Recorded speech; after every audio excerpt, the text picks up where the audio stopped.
श्रीनारायण हृदयस्तोत्रम्। ध्यानम् उद्यदादित्यसङ्गाक्षं पीतवाससमुच्यतं शङ्खचक्रगदापाणिं ध्याये लक्ष्मीपतिं हरिम्। ॐ नमो भगवते नारायणाय। श्रीमन्नारायणो ज्योतिरात्मा नारायणः परः, नारायणः परं ब्रह्म, नारायण नमोऽस्तुते। नारायणः परो देवो दाता, नारायणः परः, नारायणः परो ध्याता, नारायणः नमोऽस्तुते। नारायणः परं धाम, ध्याता नारायणः परः, नारायणः परो धर्मो, नारायण नमोऽस्तुते। नारायण परो बोधो विद्या, नारायणः परा विश्वन्नारायणः साक्षात्, नारायण नमोऽस्तुते। नारायणाद् विधिर्जातो जातो नारायणात् शिवः, जातो नारायणादिन्द्रो, नारायण नमोऽस्तुते। रविर्नारायणं तेजश्चन्द्रो नारायणं महः, बहिर्नारायणः साक्षात्, नारायण नमोऽस्तुते। नारायण उपास्यः स्यात् गुरुर्नारायणः परः, नारायणः परो बोधो, नारायण नमोऽस्तुते। नारायणः फलं मुख्यं सिद्धिर्नारायणः सुखं, सर्वनारायणः शुद्धो, नारायण नमोऽस्तुते। नारायण तत्त्वमेवासि, नारायण हृदि स्थितः, प्रेरकः प्रेर्यमाणानां त्वया प्रेरित मानसः। त्वदाज्ञां शिरसां धृत्वा जपामि जन्पावनं, नानोपासनमार्गाणां भावकृद्भावबोधकः, भावकृद्भावभूतस्त्वं मम सौख्यप्रदो भव। त्वन्मायामोहितं विश्वं त्वयैव परिकल्पितं, त्वद्धिष्ठानमात्रेण चैव सर्वार्थकारिणे। त्वमेवैतां पुरस्कृत्य मम कामात् समर्पय, न मे त्वदन्यः सन्त्राता, त्वदन्यं न हि दैवतं, त्वदन्यं न हि जानामि पालकं पुण्यरूपकं। यावत् सांसारिको भावो नमस्ते भावनात्मने, तत्सिद्धिद्यो भवेत् सद्यः सर्वथा सर्वदा विभो। पापिनामहमेकाज्ञो दयालूनां त्वम् अग्रणी, दयनीयो मदन्योऽस्ति तव कोऽत्र जगत्त्रये। त्वयाप्यहं न सृष्टस्त्र चैन्न स्यात् तव दयालुता, आमयो वा न सृष्टश्चेदौ सद्यस्य वृथोदयः। पापसङ्घपरिक्रान्तः पापात्मा पापरुद्धिक, त्वदन्यः कोऽत्र पापेभ्यः त्राता मे जगति तले। त्वमेव माता च पिता त्वमेव, त्वमेव बन्धुश्च सखा त्वमेव, त्वमेव विद्या च गुरुस्त्वमेव, त्वमेव सर्वं मम देवदेव।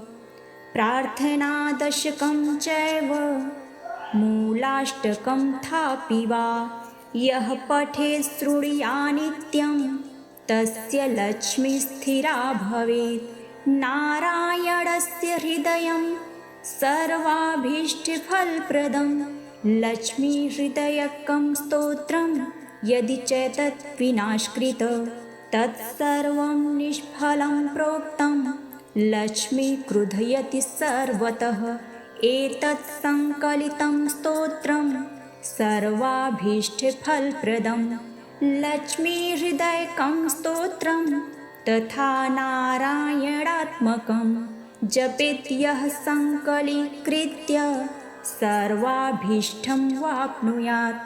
नारायणहृदयमादौ जपत्वा ततः पुरं लक्ष्मीहृदयकं स्तोत्रं जपेन्नारायणं पुनः पुनर्नारायणं जपत्वा पुनर्लक्ष्मीहृदं जपेत् पुनर्नारायणं हृदं सम्पुष्टीकरणं जपेत्। एवं मध्ये द्विवारेण जपे लक्ष्मीहृदं हि तत् लक्ष्मीहृदयकं स्तोत्रं सर्वमेतत् प्रकाशितः तद्वज्जपादिकं कुर्यात् तत्सङ्कलितं शुभं स सर्वकाममाप्नोति आधिव्याधिभयं हरेत्। गोप्यमेतत् सदा कुर्यान् सर्वत्र प्रकाशयेत् इति गुह्यतमं शास्त्रम् उक्तं ब्रह्मादिकैः पुरा। तस्मात् सर्वप्रयत्नेन गोपयेत् साधयेत् सुधीः। यत्रैतत् पुस्तकं तिष्ठल् लक्ष्मीनारायणात्मकं भूतप्रेतपिशाचांश्च वेतालन्नाश्येत् सदा।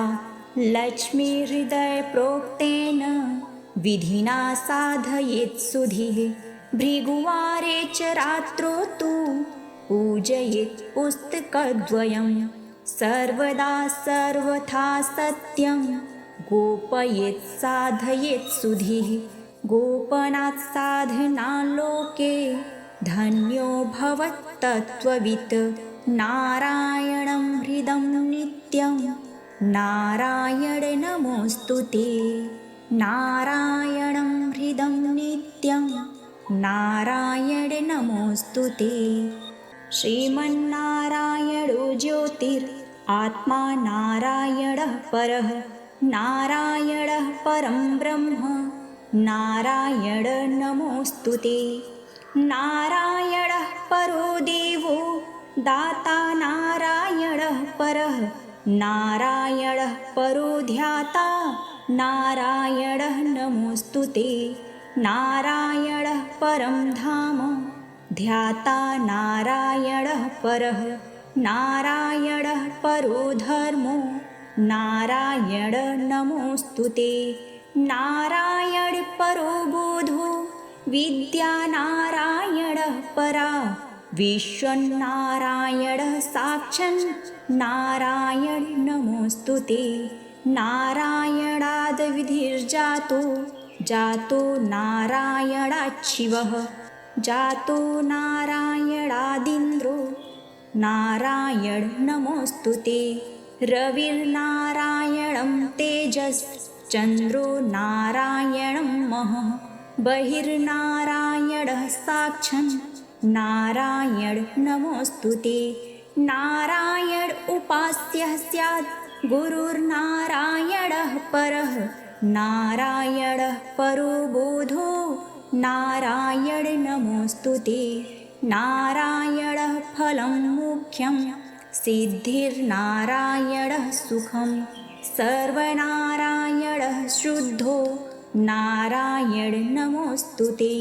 नारायण तत्स्वमेवासि नारायण हृदि स्थितः प्रेरकः प्रेर्यमाणानां त्वया प्रेरित मानसः त्वदाज्ञां शिरसां धृत्वा जपामि जन्पावनं नानोपासनमार्गाणां भावकृद्भावबोधकः भावकृद्भावभूतस्वं मम सौख्यप्रदो भव। त्वन्मायामोहितं विश्वं त्वयैव परिकल्पितं त्वद्धिष्ठानमात्रेण चैव सर्वार्थकारिणे त्वमेवैतां पुरस्कृत्य मम कामात् समर्पय। न मे त्वदन्यः सन्त्राता त्वदन्यं न हि दैवतं त्वदन्यं न हि जानामि पालकं पुण्यरूपकं यावत् सांसारिको भावो नमस्ते भावनात्मने तत्सिद्धिद्यो भवेत् सद्यः सर्वथा सर्वदा विभो पापिनामहमेकाज्ञो दयालूनां त्वम् अग्रणी दयनीयो मदन्योऽस्ति तव कोऽत्र जगत्त्रये त्वयाप्यहं न श्रेष्ठस्त्र चैन्न स्यात् तव दयालुता आमयो वा न श्रेष्ठश्चेदौ सध्यस्य वृथोदयः पापसङ्घपरिक्रान्तः पापात्मा पापरुद्धिक त्वदन्यः कोऽत्र पापेभ्यस्त्राता मे जगति तले त्वमेव माता च पिता त्वमेव बन्धुश्च सखा त्वमेव विद्या च गुरुस्त्वमेव सर्वं मम देवदेव प्रार्थनादशकं चैव मूलाष्टकं थापि वा यः पठेत् शृणुयान्नित्यं तस्य लक्ष्मी स्थिरा भवेत् नारायणस्य हृदयं सर्वाभीष्टफलप्रदं लक्ष्मीहृदयकं स्तोत्रं यदि चैतत् विनाशकृत तत्सर्वं निष्फलं प्रोक्तं लक्ष्मी क्रुधयति सर्वतः एतत् संकलितं स्तोत्रं सर्वाभीष्टफलप्रदं लक्ष्मीहृदयकं स्तोत्रं तथा नारायणात्मकं जपेत् यः संकलीकृत्य सर्वाभीष्टं वाप्नुयात् नारायणहृदयमादौ जपत्वा ततः पुरं लक्ष्मीहृदयकं स्तोत्रं जपेन्नारायणं पुनः पुनर्नारायणं जपत्वा पुनर्लक्ष्मीहृदं जपेत् पुनर्नारायणं हृदं सम्पुष्टीकरणं जपेत् एवं मध्ये द्विवारेण जपे लक्ष्मीहृदं हितत् लक्ष्मीहृदयकं स्तोत्रं सर्वमेतत् प्रकाशितः तद्वज्जपादिकं कुर्यात् तत्सङ्कलितं शुभं स सर्वकाममाप्नोति आधिव्याधिभयं हरेत् गोप्यमेतत् सदा कुर्यान् सर्वत्र प्रकाशयेत् इति गुह्यतमं शास्त्रम् उक्तं ब्रह्मादिकैः पुरा तस्मात् सर्वप्रयत्नेन गोपयेत् साधयेत् सुधीः यत्रैतत् पुस्तकं तिष्ठल् लक्ष्मीनारायणात्मकं भूतप्रेतपिशाचांश्च वेतालन्नाश्येत् सदा लक्ष्मीहृदयप्रोक्तेन विधिना साधयेत् सुधीः भृगुवारे च रात्रौ तु पूजयेत् पुस्तकद्वयं सर्वदा सर्वथा सत्यं गोपयेत् साधयेत् सुधीः गोपनात् साधना लोके धन्यो भवत्तत्त्ववित् नारायणं हृदं नित्यं नारायण नमोऽस्तु ते नारायणं हृदं नित्यं नारायण नमोऽस्तु ते श्रीमन्नारायणो ज्योतिरात्मा नारायणः परः नारायणः परं ब्रह्म नारायण नमोऽस्तु ते नारायणः परो देवो दाता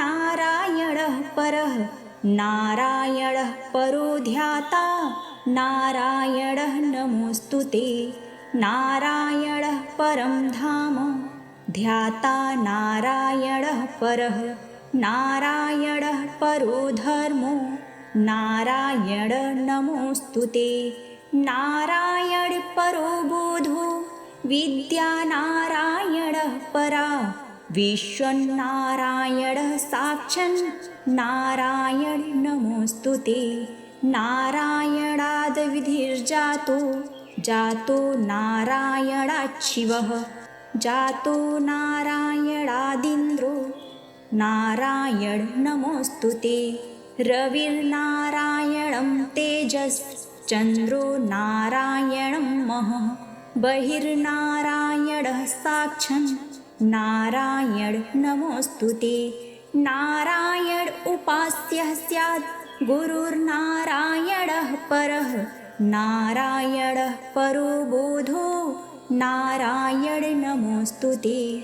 नारायणः फलं मुख्यं सिद्धिर्नारायणः सुखं। सर्वनारायणः शुद्धो नारायण नमोऽस्तु ते। नारायण तत्त्वमेवासि नारायण हृदि स्थितः। प्रेरकः प्रेर्यमाणानां त्वया प्रेरित मानसः। त्वदाज्ञां शिरसां धृत्वा जपामि जन्पावनं। नानोपासनमार्गाणां भावकृद्भावबोधकः। भावकृद्भावभूतस्त्वं मम सौख्यप्रदो भव। त्वन्मायामोहितं विश्वं त्वयैव परिकल्पितं। त्वद्धिष्ठानमात्रेण चैव सर्वार्थकारिणे। त्वमेवैतां पुरस्कृत्य मम कामात् समर्पय। न मे त्वदन्यः सन्त्राता त्वदन्यं न हि दैवतं। त्वदन्यं न हि जानामि पालकं पुण्यरूपकं। यावत् सांसारिको भावो नमस्ते भावनात्मने। तत्सिद्धिद्यो भवेत् सद्यः सर्वथा सर्वदा विभो। पापिनामहमेकाज्ञो दयालूनां त्वम् अग्रणी। दयनीयो मदन्योऽस्ति तव कोऽत्र जगत्त्रये। त्वयाप्यहं न श्रेष्ठस्त्र चैन्न स्यात् तव दयालुता। आमयो वा न श्रेष्ठश्चेदौ सद्यस्य वृथोदयः। पापसङ्घपरिक्रान्तः पापात्मा पापरुद्धिक। त्वदन्यः कोऽत्र पापेभ्यस्त्राता मे जगति तले। त्वमेव माता च पिता त्वमेव। त्वमेव बन्धुश्च सखा त्वमेव। त्वमेव विद्या च गुरुस्त्वमेव। त्वमेव सर्वं मम देवदेव। प्रार्थनादशकं चैव मूलाष्टकं थापि वा। यः पठेत् शृणुयान्नित्यं तस्य लक्ष्मी स्थिरा भवेत्। नारायणस्य हृदयं सर्वाभीष्टफलप्रदं।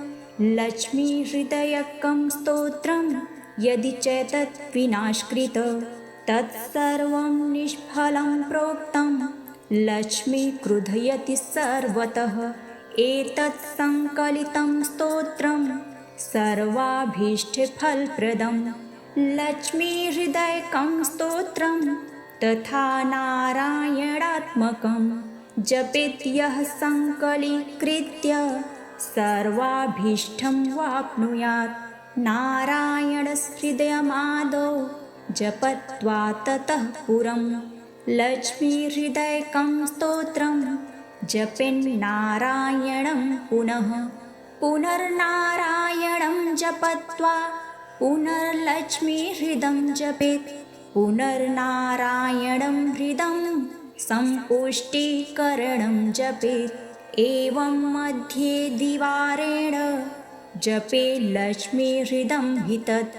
लक्ष्मीहृदयकं स्तोत्रं सर्वमेतत् प्रकाशितः। तद्वज्जपादिकं कुर्यात् तत्सङ्कलितं शुभं। स सर्वकाममाप्नोति आधिव्याधिभयं हरेत्। गोप्यमेतत् सदा कुर्यान् सर्वत्र प्रकाशयेत्। इति गुह्यतमं शास्त्रं मुक्तं ब्रह्मादिकैः पुरा। तस्मात् सर्वप्रयत्नेन गोपयेत् साधयेत् सुधीः। यत्रैतत् पुस्तकं तिष्ठल् लक्ष्मीनारायणात्मकं। भूतप्रेतपिशाचांश्च वेतालन्नाश्येत् सदा। लक्ष्मीहृदयप्रोक्तेन विधिना साधयेत् सुधीः। भृगुवारे च रात्रौ तु पूजयेत् पुस्तकद्वयं सर्वदा सर्वथा सत्यं गोपयेत् साधयेत् सुधीः गोपनात् साधनालोके धन्यो भवत्तत्त्ववित् नारायणं हृदं नित्यं नारायण नमोऽस्तु ते नारायणं हृदं नित्यं नारायण नमोऽस्तु ते श्रीमन्नारायणो ज्योतिरात्मा नारायणः परः नारायणः परं ब्रह्म नारायण नमोऽस्तु ते नारायणः परो देवो दाता नारायणः परः नारायणः परो ध्याता नारायणः नमोऽस्तु ते नारायणः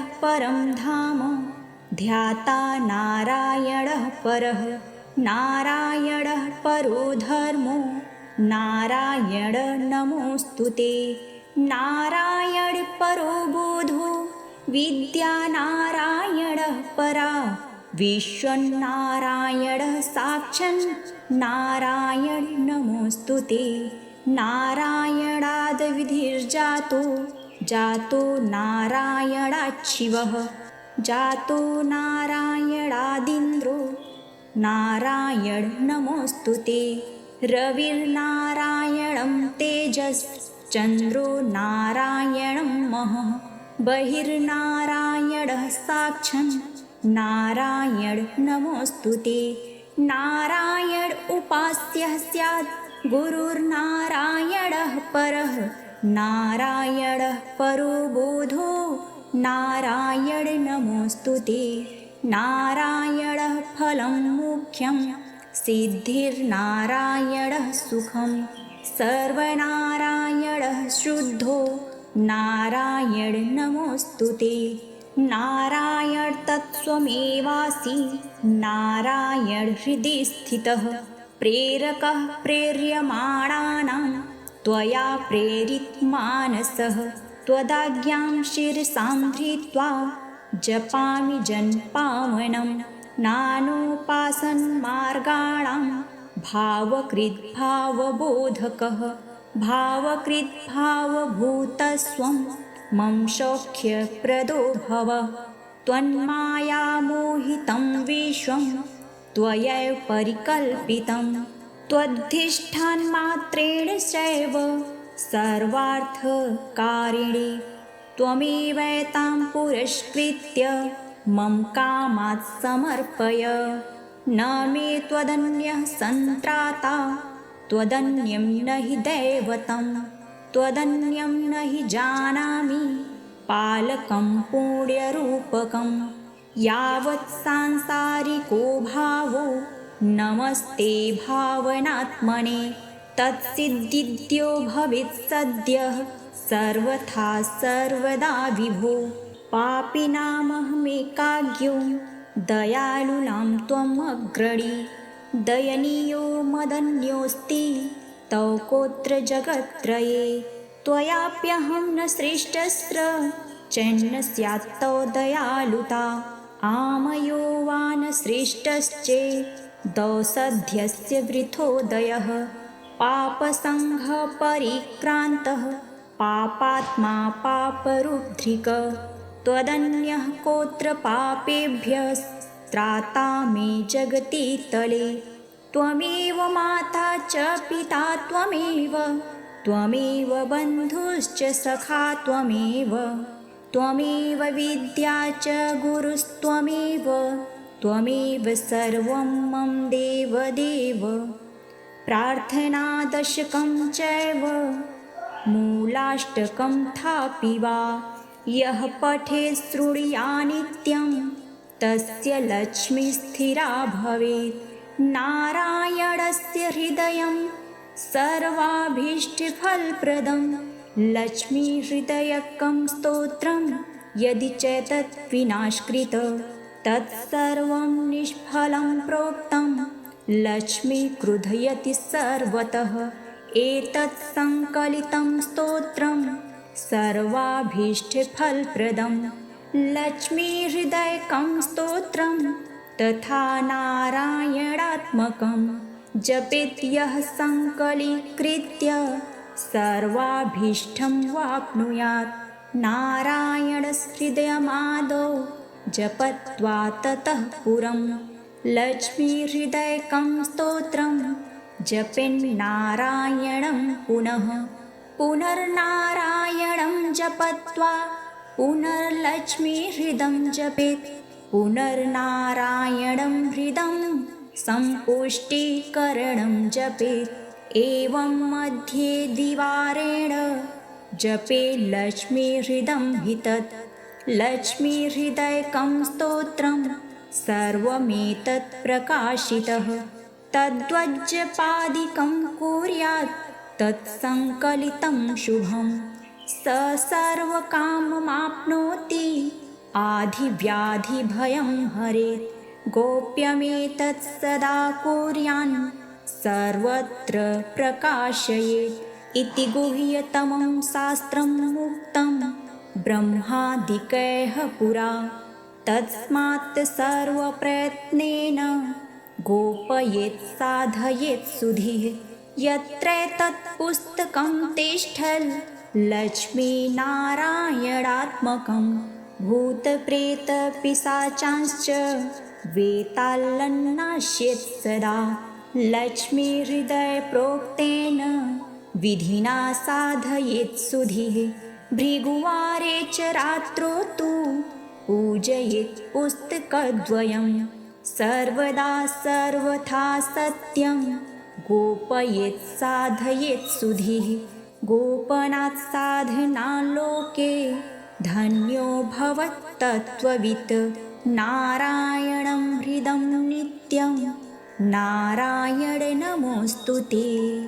नारायणं हृदं नित्यं नारायण नमोऽस्तुते।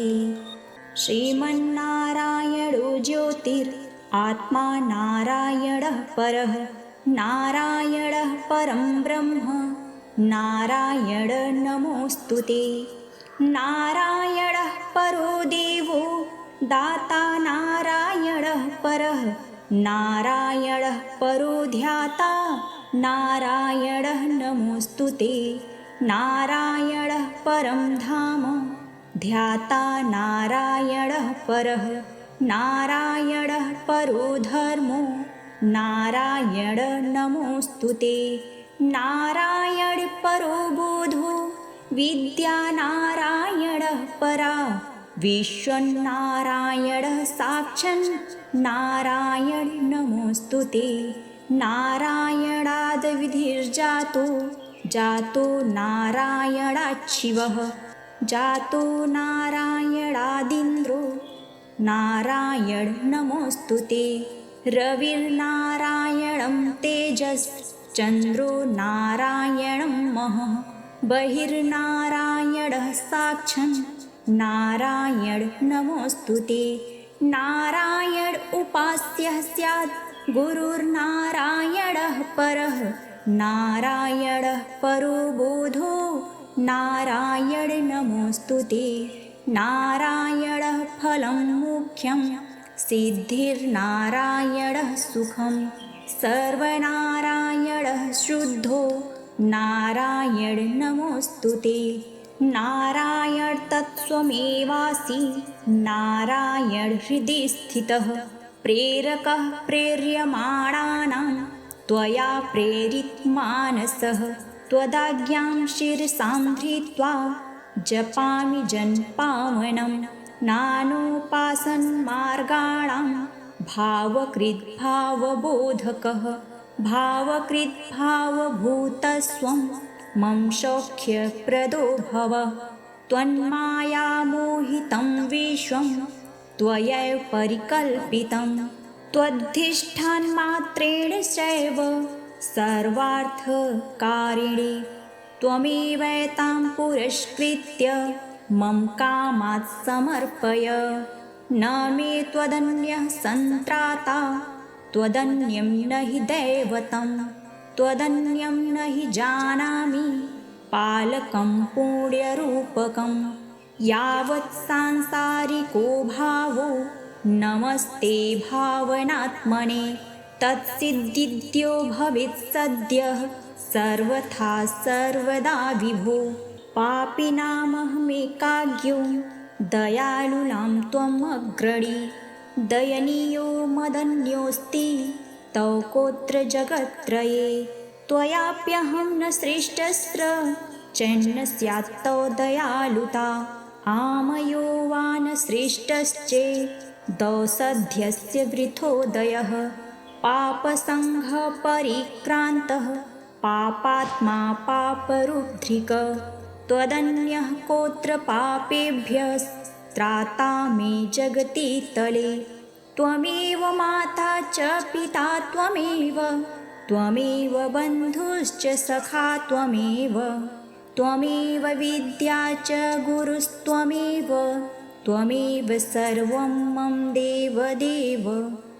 प्रार्थनादशकं चैव मूलाष्टकं थापि वा यः पठेत् शृणुयान्नित्यं तस्य लक्ष्मी स्थिरा भवेत्। नारायणस्य हृदयं सर्वाभीष्टफलप्रदं लक्ष्मीहृदयकं स्तोत्रं यदि चेतत् विनाशकृत तत्सर्वं निष्फलं प्रोक्तं लक्ष्मी क्रुधयति सर्वतः। एतत् संकलितं स्तोत्रं सर्वाभीष्टफलप्रदं लक्ष्मीहृदयकं स्तोत्रं तथा नारायणात्मकं जपेत् यः संकलीकृत्य सर्वाभीष्टं वाप्नुयात्। नारायणहृदयमादौ जपत्वा ततः पुरं लक्ष्मीहृदयकं स्तोत्रं जपेन्नारायणं पुनः पुनर्नारायणं जपत्वा पुनर्लक्ष्मीहृदं जपेत् पुनर्नारायणं हृदं सम्पुष्टीकरणं जपेत्। एवं मध्ये द्विवारेण जपे लक्ष्मीहृदं हि तत् लक्ष्मीहृदयकं स्तोत्रं सर्वमेतत् प्रकाशितः। तद्वज्जपादिकं कुर्यात् तत्सङ्कलितं शुभं स सर्वकाममाप्नोति आधिव्याधिभयं हरेत्।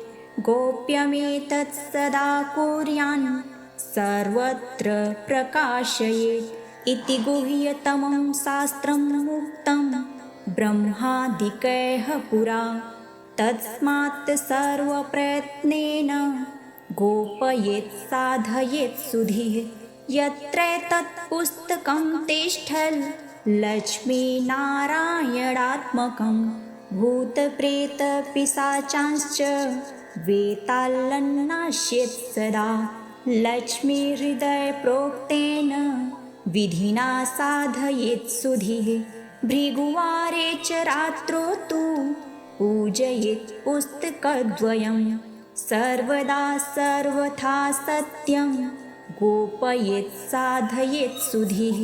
गोपनात् साधना लोके धन्यो भवत् तत्त्ववित्। नारायणं हृदं नित्यं नारायण नमोऽस्तुते।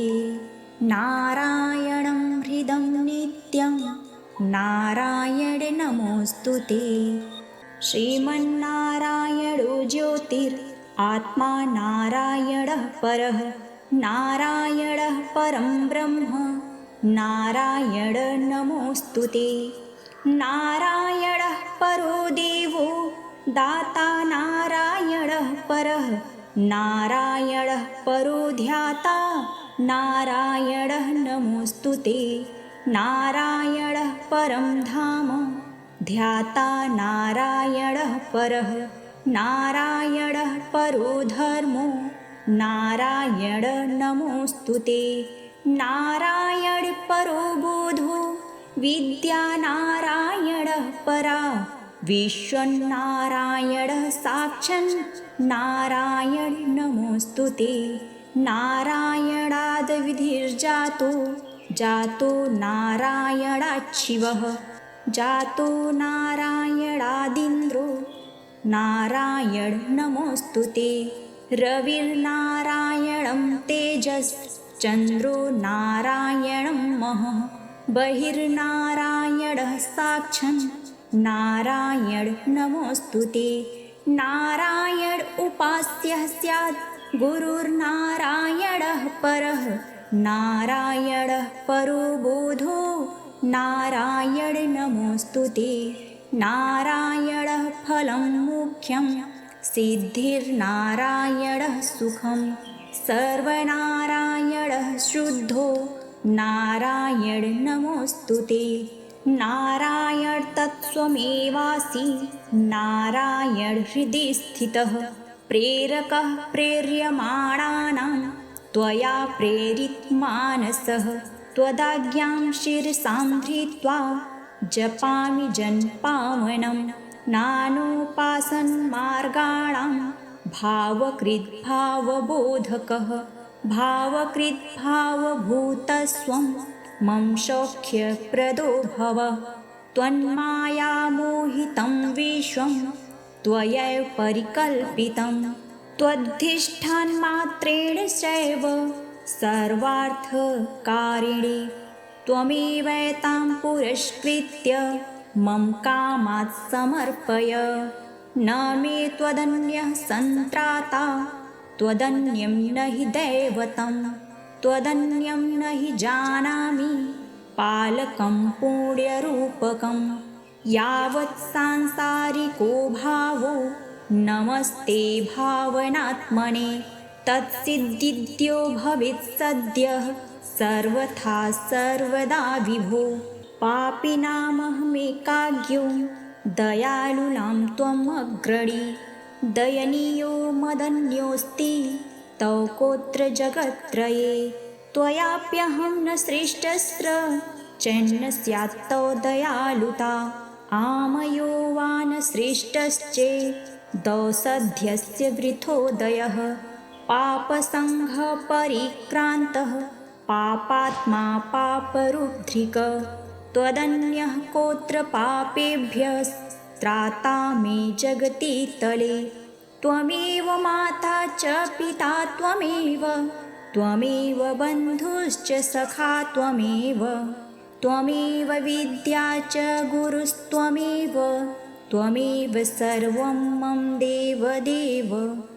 प्रार्थनादशकं चैव मूलाष्टकं थापि वा यः पठेत् शृणुयात् नित्यं तस्य लक्ष्मी स्थिरा भवेत्। नारायणस्य हृदयं सर्वाभीष्टफलप्रदं लक्ष्मीहृदयकं स्तोत्रं यदि चैतत् विनाशकृत तत्सर्वं निष्फलं प्रोक्तं लक्ष्मी क्रुधयति सर्वतः। एतत् संकलितं स्तोत्रं सर्वाभीष्टफलप्रदं लक्ष्मीहृदयकं स्तोत्रं तथा नारायणात्मकं जपेत् यः संकलीकृत्य सर्वाभीष्टं वाप्नुयात्। नारायणहृदयमादौ जपत्वा ततः पुरं लक्ष्मीहृदयकं स्तोत्रं जपेन्नारायणं पुनः पुनर्नारायणं जपत्वा पुनर्लक्ष्मीहृदं जपेत् पुनर्नारायणं हृदं सम्पुष्टीकरणं जपेत्। एवं मध्ये द्विवारेण जपे लक्ष्मीहृदं हि तत् लक्ष्मीहृदयकं स्तोत्रं सर्वमेतत् प्रकाशितः तद्वज्जपादिकं कुर्यात् तत्सङ्कलितं शुभं स सर्वकाममाप्नोति आधिव्याधिभयं हरेत्। गोप्यमेतत् सदा कुर्यान् सर्वत्र प्रकाशयेत् इति गुह्यतमं शास्त्रम् उक्तं ब्रह्मादिकैः पुरा। तस्मात् सर्वप्रयत्नेन गोपयेत् साधयेत् सुधीः यत्रैतत् पुस्तकं तिष्ठल् लक्ष्मीनारायणात्मकं भूतप्रेतपिशाचांश्च वेतालन्नाश्येत् सदा लक्ष्मीहृदयप्रोक्तेन विधिना साधयेत् सुधीः भृगुवारे च रात्रौ तु पूजयेत् पुस्तकद्वयं सर्वदा सर्वथा सत्यं गोपयेत् साधयेत् सुधीः गोपनात् साधनालोके धन्यो भवत्तत्त्ववित् नारायणं हृदं नित्यं नारायण नमोऽस्तु ते नारायणं हृदं नित्यं नारायण नमोऽस्तु ते श्रीमन्नारायणो ज्योतिरात्मा नारायणः परः नारायणः परं ब्रह्म नारायण नमोऽस्तु ते नारायणः परो देवो दाता नारायणः परः नारायणः परो ध्याता नारायणः नमोऽस्तु ते नारायणः परं धाम ध्याता नारायणः परः नारायणः परो धर्मो नारायण नमोऽस्तु ते नारायण परो बोधो विद्या नारायणः परा विश्वन्नारायणः साक्षात् नारायण नमोऽस्तु ते नारायणाद् विधिर्जातो जातो नारायणात् शिवः जातो नारायणादिन्द्रो नारायण नमोऽस्तु ते रविर्नारायणं तेजश्चन्द्रो नारायणं महः बहिर्नारायणः साक्षात् नारायण नमोऽस्तु ते नारायण उपास्यः स्यात् गुरुर्नारायणः परः नारायणः परो बोधो नारायण नमोऽस्तु ते नारायणः फलं मुख्यं सिद्धिर्नारायणः सुखं सर्वनारायणः शुद्धो नारायण नमोऽस्तु ते नारायण तत्स्वमेवासि नारायण हृदि स्थितः प्रेरकः प्रेर्यमाणानां त्वया प्रेरित मानसः त्वदाज्ञां शिरसां धृत्वा जपामि जन्पावनं नानोपासनमार्गाणां भावकृद्भावबोधकः भावकृद्भावभूतस्वं मम सौख्यप्रदो भव त्वन्मायामोहितं विश्वं त्वयैव परिकल्पितं त्वद्धिष्ठानमात्रेण चैव सर्वार्थकारिणे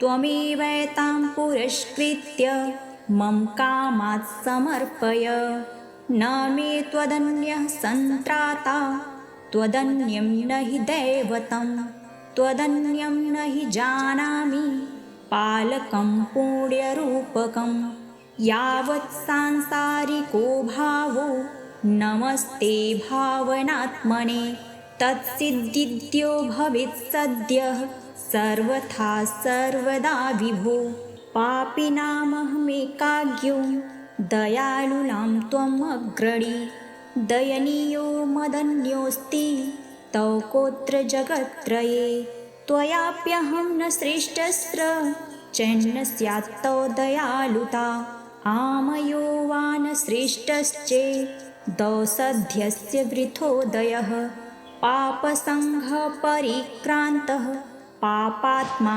पापरुद्धिक त्वदन्यः कोऽत्र पापेभ्यस्त्राता मे जगति तले त्वमेव माता च पिता त्वमेव बन्धुश्च सखा त्वमेव विद्या च गुरुस्त्वमेव सर्वं मम देवदेव प्रार्थनादशकं चैव मूलाष्टकं थापि वा यः पठेत् शृणुयान्नित्यं तस्य लक्ष्मी स्थिरा भवेत् नारायणस्य हृदयं सर्वाभीष्टफलप्रदं लक्ष्मीहृदयकं स्तोत्रं यदि चेतत् विनाशकृत तत्सर्वं निष्फलं प्रोक्तं लक्ष्मीक्रुधयति सर्वतः एतत् सङ्कलितं स्तोत्रं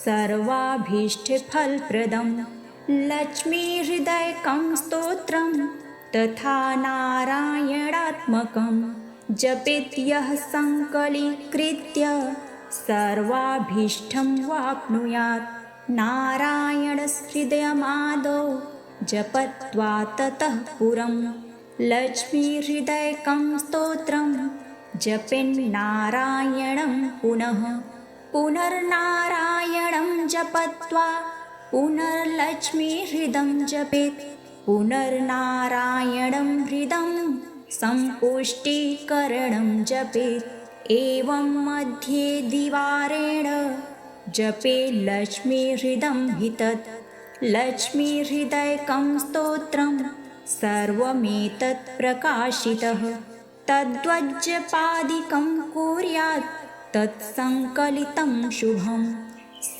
सर्वकाममाप्नोति आधिव्याधिभयं हरेत् गोप्यमेतत् सदा कुर्यान् सर्वत्र प्रकाशयेत् इति गुह्यतमं शास्त्रं मुक्तं ब्रह्मादिकैः पुरा तस्मात् सर्वप्रयत्नेन गोपयेत् साधयेत् सुधीः यत्र तत् पुस्तकं तिष्ठल् लक्ष्मीनारायणात्मकं भूतप्रेतपिशाचांश्च वेतालन्नाश्येत् सदा लक्ष्मीहृदयप्रोक्तेन विधिना साधयेत् सुधीः भृगुवारे च रात्रौ तु पूजयेत् पुस्तकद्वयं सर्वदा सर्वथा सत्यं गोपयेत् साधयेत् सुधीः गोपनात् साधना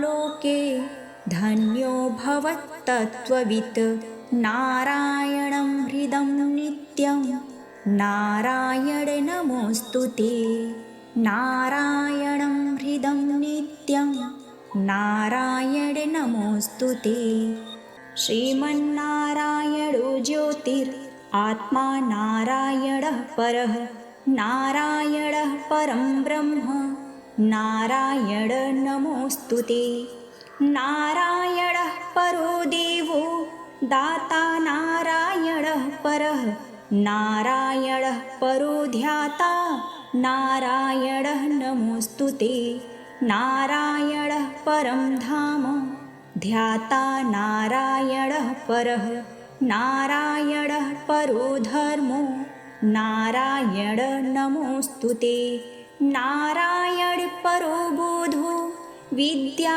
नारायणः परा विश्वन्नारायणः साक्षन् नारायण नमोऽस्तु ते नारायणाद्विधिर्जातो जातो नारायणाच्छिवः जातो नारायणादिन्द्रो नारायण नमोऽस्तु ते रविर्नारायणं तेजश्चन्द्रो नारायणं महः बहिर्नारायणः साक्षन् नारायण नमोऽस्तु ते नारायण उपास्यः स्यात् गुरुर्नारायणः परः नारायणः परो बोधो नारायण नमोऽस्तु ते नारायणः फलं मुख्यं सिद्धिर्नारायणः सुखं सर्वनारायणः शुद्धो नारायण नमोऽस्तु ते नारायण तत्स्वमेवासि नारायण हृदि स्थितः प्रेरकः प्रेर्यमाणानां त्वया प्रेरित मानसः त्वदाज्ञां शिरसां धृत्वा जपामि जन्पावनं नानोपासनमार्गाणां भावकृद्भावबोधकः भावकृद्भावभूतस्वं मम सौख्यप्रदो भव त्वन्मायामोहितं विश्वं त्वयैव परिकल्पितं त्वद्धिष्ठानमात्रेण चैव सर्वार्थकारिणे त्वमेवैतां पुरस्कृत्य मम कामात् समर्पय न मे त्वदन्यः सन्त्राता त्वदन्यं न हि दैवतं त्वदन्यं न हि जानामि पालकं पुण्यरूपकं यावत् सांसारिको भावो नमस्ते भावनात्मने तत्सिद्धिद्यो भवेत् सद्यः सर्वथा सर्वदा विभो पापिनामहमेकाज्ञो दयालूनां त्वमग्रणी दयनीयो मदन्योऽस्ति तौ कोऽत्र जगत्त्रये त्वयाप्यहं न श्रेष्ठस्त्र चैन्न स्यात् तौ दयालुता आमयो वा न श्रेष्ठश्चेदौ सद्यस्य वृथोदयः पापसङ्घपरिक्रान्तः पापात्मा पापरुद्धिक त्वदन्यः कोऽत्र पापेभ्यस्त्राता मे जगति तले त्वमेव माता च पिता त्वमेव बन्धुश्च सखा त्वमेव विद्या च गुरुस्त्वमेव सर्वं मम देवदेव प्रार्थनादशकं चैव मूलाष्टकं थापि वा यः पठेत् शृणुयान्नित्यं तस्य लक्ष्मी स्थिरा भवेत् नारायणस्य हृदयं सर्वाभीष्टफलप्रदं लक्ष्मीहृदयकं स्तोत्रं यदि चेतत् विनाशकृत तत्सर्वं निष्फलं प्रोक्तं लक्ष्मी क्रुधयति सर्वतः एतत् संकलितं स्तोत्रं सर्वाभीष्टफलप्रदं लक्ष्मीहृदयकं स्तोत्रं तथा नारायणात्मकं जपेत् यः संकलीकृत्य सर्वाभीष्टं वाप्नुयात् नारायणहृदयमादौ जपत्वा ततः पुरं लक्ष्मीहृदयकं स्तोत्रं जपेन्नारायणं पुनः पुनर्नारायणं जपत्वा पुनर्लक्ष्मीहृदं जपेत् पुनर्नारायणं हृदं सम्पुष्टीकरणं जपेत् एवं मध्ये द्विवारेण जपे लक्ष्मीहृदं हि तत् लक्ष्मीहृदयकं स्तोत्रं सर्वमेतत् प्रकाशितः तद्वज्जपादिकं कुर्यात् तत्सङ्कलितं शुभं स सर्वकाममाप्नोति आधिव्याधिभयं हरेत् गोप्यमेतत् सदा कुर्यान् सर्वत्र प्रकाशयेत् इति गुह्यतमं शास्त्रं मुक्तं ब्रह्मादिकैः पुरा तस्मात् सर्वप्रयत्नेन गोपयेत् साधयेत् सुधीः यत्र तत् पुस्तकं तिष्ठल् लक्ष्मीनारायणात्मकं भूतप्रेतपिशाचांश्च वेतालन्नाश्येत् सदा लक्ष्मीहृदयप्रोक्तेन विधिना साधयेत् सुधीः भृगुवारे च रात्रौ तु पूजयेत् पुस्तकद्वयं सर्वदा सर्वथा सत्यं गोपयेत् साधयेत् सुधीः गोपनात् साधनालोके धन्यो भवत् तत्त्ववित् नारायणं हृदं नित्यं नारायण नमोऽस्तु ते नारायणं हृदं नित्यं नारायण नमोऽस्तु ते श्रीमन्नारायणो ज्योतिरात्मा नारायणः परः नारायणः परं ब्रह्म नारायण नमोऽस्तु ते नारायणः परो देवो दाता नारायणः परः नारायणः परो ध्याता नारायणः नमोऽस्तु ते नारायणः परं धाम ध्याता नारायणः परः नारायणः परो धर्मो नारायण नमोऽस्तु ते नारायण परो बोधो विद्या नारायणः परा विश्वन्नारायणः साक्षात् नारायण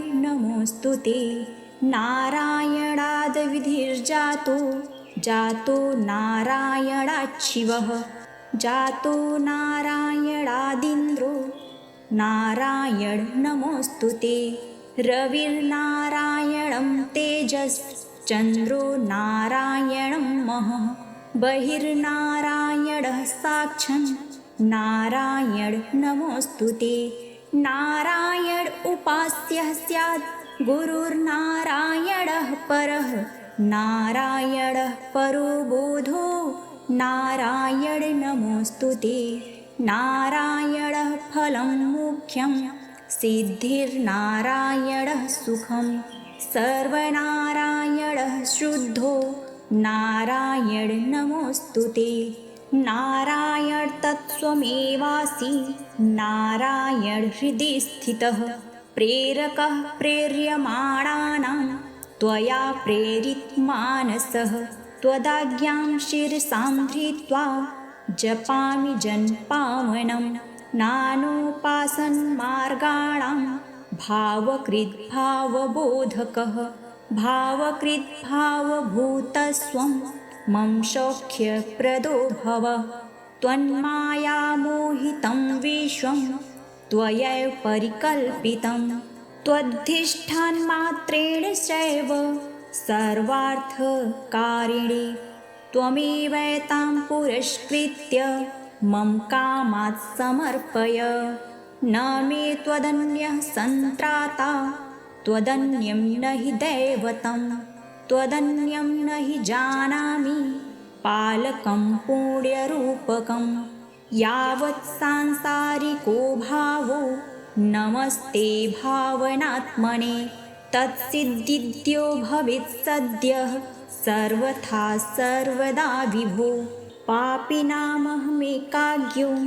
दयालूनां त्वमग्रणी दयनीयो मदन्योऽस्ति तव कोऽत्र जगत्त्रये त्वयाप्यहं न सृष्टस्त्र चैन्न स्यात् तव दयालुता आमयो वा न सृष्टश्चेदौ सद्यस्य वृथोदयः पापसङ्घपरिक्रान्तः पापात्मा पापरुद्धिक त्वदन्यः कोऽत्र पापेभ्यस्त्राता मे जगति तले त्वमेव माता च पिता त्वमेव बन्धुश्च सखा त्वमेव विद्या च गुरुस्त्वमेव सर्वं मम देवदेव प्रार्थनादशकं चैव मूलाष्टकं थापि वा यः पठेत् शृणुयान्नित्यं तस्य लक्ष्मी स्थिरा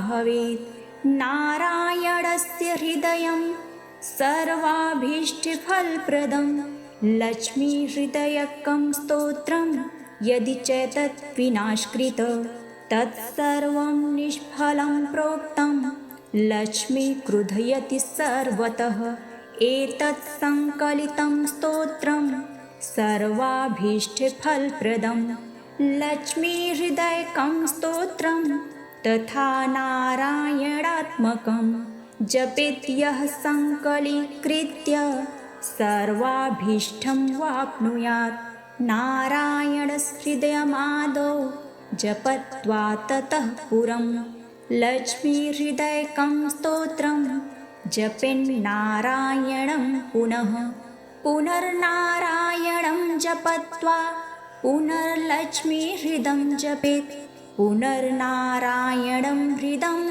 सम्पुष्टीकरणं जपेत् एवं मध्ये द्विवारेण जपे लक्ष्मीहृदं हि तत् लक्ष्मीहृदयकं स्तोत्रं सर्वमेतत् प्रकाशितः तद्वज्जपादिकं कुर्यात् तत्सङ्कलितं शुभं स सर्वकाममाप्नोति आधिव्याधिभयं हरेत् गोप्यमेतत् सदा कुर्यान् सर्वत्र प्रकाशयेत् इति गुह्यतमं शास्त्रं मुक्तं ब्रह्मादिकैः पुरा तस्मात् सर्वप्रयत्नेन गोपयेत् साधयेत् सुधीः यत्रैतत्पुस्तकं तिष्ठल् लक्ष्मीनारायणात्मकं भूतप्रेतपिशाचांश्च वेतालन्नाश्येत् सदा लक्ष्मीहृदयप्रोक्तेन विधिना साधयेत् सुधीः भृगुवारे च रात्रौ तु पूजयेत् पुस्तकद्वयं सर्वदा सर्वथा सत्यं गोपयेत् साधयेत् सुधीः गोपनात् साधना लोके धन्यो भवत् तत्त्ववित् नारायणं हृदं नित्यं नारायण नमोऽस्तु ते नारायणं हृदं नित्यं नारायण नमोऽस्तु ते इति श्री नारायण हृदय स्तोत्रं सम्पूर्णम्।